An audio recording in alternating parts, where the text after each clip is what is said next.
And one other thing that we haven't touched on too that me and you had talked about a little bit before we had started recording was how are these other trafficking networks working, right? So when we Mhm. talked about the child trafficking, which is, you know, it's like you almost have to have.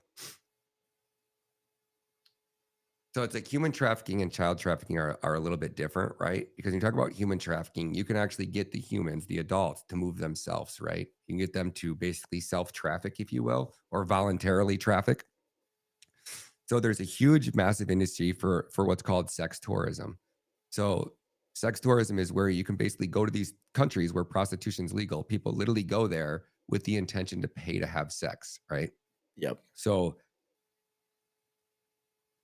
in these countries, right? So you have different pay scales, if you will. So let's just break it down. So we talk about the United States. You're roughly going to pay. We're just talking about for your just average flat rate escort, right? So we just use basic numbers. So roughly, I don't know, $300 to $500 in the United States for an escort at a facility.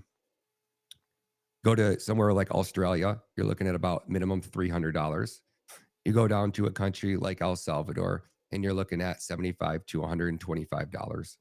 Then you go over to Malaysia, where you're looking at about $35 to $55.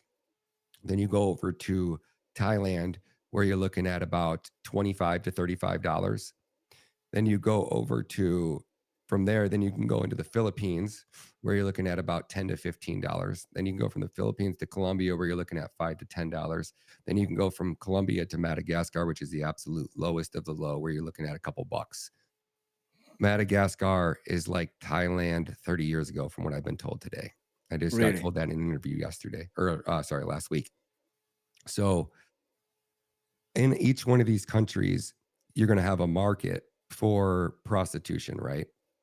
A massive market for prostitution.